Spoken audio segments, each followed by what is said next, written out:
If you have one of these traits, maybe you should think twice about becoming a therapist. If this is an important part of your personality, it's going to be tested. Rigid or inflexible person, impatient, easily annoyed, if you don't like monotony, if you don't like doing the same thing over and over again.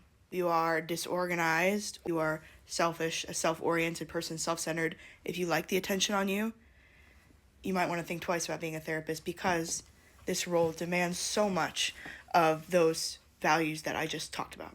If you are rigid and inflexible and unable to adapt, it can easily build resentment in the people that you work with, even unconsciously or subconsciously without you realizing it, because it can change so quickly. Cancellations, rejection, people wanting to work with a different therapist, even like someone not resonating with this individual things that you're saying, it's opening yourself up to a lot of rejection, a lot of judgment, because people are judging themselves. That's one of the barriers of therapy.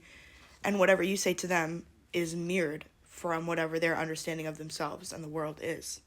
If you are impatient or easily annoyed, you could struggle with being a therapist because healing takes time, it takes repetition, especially if somebody has not been exposed to the healing tools that they need. They're learning something new. And learning takes mistakes, it takes error, it takes repetition, and that includes like you needing to repeat yourself and be patient in order to meet someone where they are. That means just because you have a way that you think you could solve the problem of what someone comes to you with, you don't always get to share that. If you think of something really clever, a really clever metaphor, you don't always get to share that. If you have an experience that feels really, really similar, you don't always get to share that because it's not about you. It's about what is healing in the moment and what intervention you're using to help someone through your experience and your knowledge. If you are disorganized, and also if you can't handle monotony, you can't handle repetition or doing the same thing, it might be hard for you to be a therapist. Therapy work is kind of like two work, in my opinion. There is the actual client-facing direct service work, which might be less hours than someone would think it would be. 15 to 30 hours in a 40-hour job.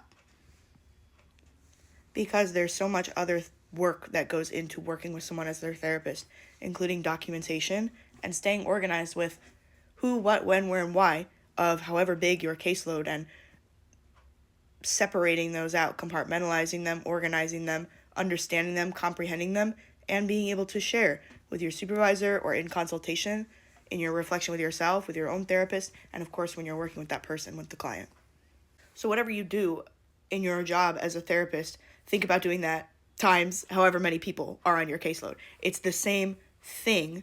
You meet with a person, you document. You meet with the person, you document. You plan a treatment plan, and you document. And the activities are the same. You travel to the client. You call the client on the phone. You meet the client on Google Meet or whatever.